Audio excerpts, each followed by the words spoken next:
Hello and welcome to Simply Football. You're watching FC Goa TV on Prudent and I'm Neeraj Prabhu. The dream is sadly over for FC Goa as they went down 3-0 at Chennai FC, and Chennai FC have progressed to the finals with a 4-1 aggregate victory over the Gors. Sergio Lobera's boys failed to find the target when they needed it the most. They had to score because in the first leg they had conceded a goal at home at Fatorda, and the first leg was all square at one goals all. So in the return leg, FC Goa needed to score and they had a very aggressive start and showed that they can make the aggressive moves to get the goal. But sadly, the two early chances were not taken, and what transpired was pure professional, great disciplined football by Chennai FC, where they got the opportunities and took them gleefully. JJ rose to the occasion and scored 2 goals and was involved in the other when he won the free kick, and that goal was scored by D. Ganesh. So 3-0 was the score line, and John Gregory's team were the deserving victors, and they will go on to meet Bengaluru FC in the finals on Saturday. So the top 2 teams from the league phase in the ISL 4 are going to play in the finals, and FC Goa have sadly bowed out. Nevertheless, even to qualify for the ISL 4 semi-finals was a very good achievement by Sergio Lobera's boys, and we will analyze their season threadbare. As always, we have in our studio Francis D'Souza, the former India international forward. Francis, FC Goa really started well there, but sadly couldn't take those chances. Yes, Neeraj, I mean, the expectations after a debacle last year in ISL 3 by FC Goa, this present FC Goa team raised the hopes and spirits of millions of supporters all over India and the world, and there were hopes that this was the team that would fulfill their dreams of winning the ISL 4. After the sensational victories of FC Goa and high scoring matches, I think the spirits and the expectations were very high. Of course, there was a little lull in between in the league stages, but FC Goa, with their quality players, they managed to get through it, and then came the semi-finals. I think the people will be totally disappointed because this is not what they had expected. Right. They wanted to see their team into the finals, and that was not to be. But don't take away the performance in the first 20 minutes. They made Chennai work very, very hard, and what could transpire in this 20 minutes could have been ultimate, the difference between victory and defeat. There were gilt as chances being wasted, one by Mandar and other by Sana, and if they was converted, I think it would be a different story to tell. But that's what the beautiful game of football is. It's all about scoring goals, and if you don't score the goals when you need to score them on these crucial days, I mean, you're going to end up losing. And that's what has happened, unfortunately, to FC Goa. Did you agree with the approach of Sergio Lobera of starting with Hugo Boomer rather than having Edu Bedia in there? In fact, I think the strategy of the coach is very simple. Like he said in one of his interviews that he goes by performance of players. Right. Naveen Kumar came into the 11 after Katamani played well in the first semi-finals with the 2 beautiful saves. He came on basis of his performance. Bumu did the same. He had performed very well in the qualifying stage to the semi-finals, and the earlier match he was absent. Yeah. But by performance, he got into the team. And what was wrong, Neeraj, in the first 20 minutes? Right. I didn't apart see from anything. taking those chances. Yeah, apart from taking those chances. But the big question is, why did they go to sleep after the 20 minutes? That's the big question we will have to ask ourselves. And Lobero will have to ask himself a question for himself, whether he was too much over-dependent on the 2 scoring geniuses in the team. One was Coro or Lanzarote. Because I think they couldn't deliver the goods on this day. And that's why we had a problem with then nobody else could score, and that's why we are on the losing side. Did you see any apparent changes in their way of playing after those 20 minutes, or were they pegged back by those 2? I mean, the goals came off surely defensive blunders because both those headers were open headers, free headers. I mean, you lose focus, you lose concentration, you lose the confidence. And that's what happens to a team who is so good in attacking all the time and keeping the ball to themselves. I think that's what normally happened with the defenders. I mean, but don't take the credit away from Chennaiyin. Just imagine the character they have shown, the discipline they have shown, the determination they have shown. In those 20 minutes, attack after attack, you have seen them throwing bodies in front of the ball to save that ball from going into the goal. Right. And that was the team spirit and the character that they showed. And on the counter attack, they were very good with Augusto again controlling the midfield and being instrumental in creating all this thing. Also, Nelson was also the spearhead again to come up with those beautiful crosses and that free kick. And of course, Jerry was also good left back. Yeah, the defenders played very well. They gave their hearts out. And you can imagine a 19-year-old facing Lanzarote and Coro and still coming out good. So they really deserve to be there by their performance. And I'm thinking it is just justified result. And at the other end, what would be, Sana's thinking, the header of JJ in the first case and then did Ganesh, they were just not marking or challenging to get that aerial ball. There was no aerial challenge on any of those headers when they scored those two goals. If you see Neeraj, the ball came from the left flank and Saritan and Lanzarote was there. Nobody challenged Nelson at that point of time to stop him from putting that cross inside. In the first case? In the first After instance. the throw-in? Yeah, yes. First instance. And when that cross came in, there was no marking at all. The marking Juste and Sana were sandwiched between yes, and JJ. And JJ was left in between Juste and Sana, parallel to Juste and right. Sana.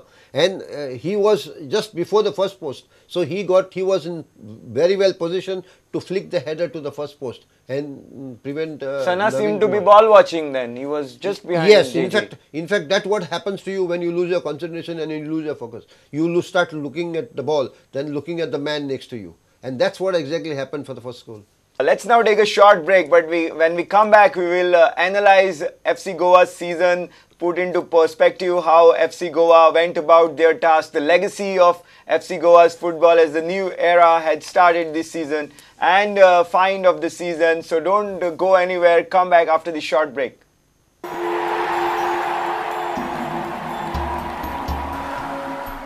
Welcome back. FC Goa were turning a new leaf in their history of the ISL. The last 3 years were under the stewardship of Zico. This year, a young Spanish coach named Sergio Lobera took charge of the Gors and reconstructed the team. Only 2 players who had played for the Gors in the past were retained, namely Lakshmikant Kattimani and Mandar Rao Desai, whereas rest players came through individual signings and the draft. And we have the Gors who made it to the semi-finals. So overall, what feel do you get from the journey of the Gors from day one till the end of their road in the ISL 4 on the second semi-finals day? How do you describe that journey? I think they have performed well to qualify for semi-finals. Along the way, they have some splendid performances, individual performances, team performance. I think nobody played that possession football in that competition as much as FC Goa has done. They built up that understanding, the coordination. They had the tactical knowledge and technical knowledge. Sergio Lobera has done a very good job of giving us and helping us to watch this sort of football being played in ISL. But ultimately, I think some recruitment in part of defence was their shortcomings. I don't know how it happens, but that's where they were the bigger losers. And if they had some very good Indian defenders, I think they might have been in the competition up to the finals. And I think that's where they will have to now strengthen up and maybe make a few changes for the Super Cup if they have any alternatives there. And then that's the only way to go forward. I think nothing is wrong with the team. I mean, sometimes there are players who don't perform on a given day, and when you over dependent on certain players and they don't perform, that's the result you get as you got it in the second leg. The beautiful football in the attacking philosophy we came to watch and follow through Sergio Lobera's FC Goa boys. So there is some solid foundation to build the legacy for Lobera as he will go into second season, his second year with FC Goa next season in the ISL. So how they can build on this foundation? You know, when they played initially in this competition, Neeraj, nobody was aware of the quality of players that they had, Right. The style of football that they are in, their philosophy. But once they play these competitions and a couple of games, then the other coaches adopt strategies and means and methods how to stop this team from performing the way they are performing. Sometimes that is what exactly happened in between to them. And when you don't have a plan B, or you don't have another set of players to come in and change the complexion of your philosophy, then you may be having problems, and when it doesn't work, it's all the more worse. And I think that is what Lobera will have to work out in the next season, because now the strength and the quality of the players that he had in this season is well known to most of the franchises. So they will be planning accordingly to the strength of FC Goa.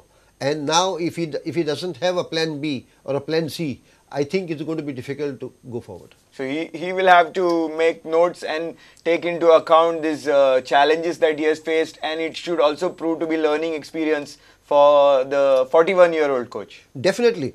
For every coach, you learn till you go down to your grave, I think. So as a human being also. So I think there are a lot of lessons to be learned. Like he said, those two mistakes were very costly for him. Right. So he knows why those mistakes happen and what is the strength of his defense, the strength of his half line, and he will have to work on it at the time of recruitment, on training, and put it together to make a successful FC Goa in the season 5. Who do you think is the biggest find of the season for FC Goa? Sariton Fernandes, Mohammad Ali, or Naveen Kumar? I think Sariton is the best player I have seen on view. And going by performance. He's a small player with a very big heart. And you can, even yesterday, I have seen him take the run and the dribble. Yes. That was sensational. That was really good. Yeah. Applauded even by the coach. Yeah, and the only problem is lack of experience, what let him down ultimately. And I think he's going to learn, because he has performed very well, and I think he has to be nurtured more and given that confidence and the exposure, and I think he will be a good player in days ahead. Right. The focus now shifts to the Super Cup. The league is over, but the Cup tournament is coming up. A new addition to Indian footballing calendar, wherein top 6 teams from each of the leagues, the ISL and the I-League, play along with the 4 qualifiers from the qualifying tournament between the lower placed teams in the ISL and I-League. How about this tournament? What do you feel will be the motive of having this cup tournament after having both the leagues? I think this tournament is normally held now to find out the strengths and weaknesses of the I-League and the ISL. There were performances, some good performances in the I-League by these I-League teams, and how they combat these teams in the ISL with so much of exposure and so much of training and so much of quality in them. Right. So I think the quality of foreign players in the ISL were not as good as quality of players in the ISL. In the I-League we had some inferior foreigners, but that was because of the small budget problems. So here we have got very good quality footballers, and I think we will have to see how these teams perform against the strength of these quality players. And it's a good way of going forward. But I think we will always have a problem when these teams in ISL and I-League teams playing. I think in the end we'll have all the I-League teams in the Final 4. Ultimately. Right. So FC Goa will play their first match on April 3rd against the qualifier of the match between ATK and Chennai City. It's a knockout tournament, so every match here is like a final. So from the league, when you move to the cup, what kind of shift do the players go through in their mentality? Of course, this is going to be a knockout tournament, Neeraj. And in the knockout tournament, there is no looking back. You have to get on results on the day you are playing. So it's at the back of every player who is on the ground that particular day, and they have to give their best, because there is no two ways about it. When in the league system, you still can look out for another game where you can get your 3 points or a point to make you qualify. But since it's a knockout competition, your whole mind, your mindset, your concept, your objectives have to change, and you have to deliver. And that's what knockout cups are about.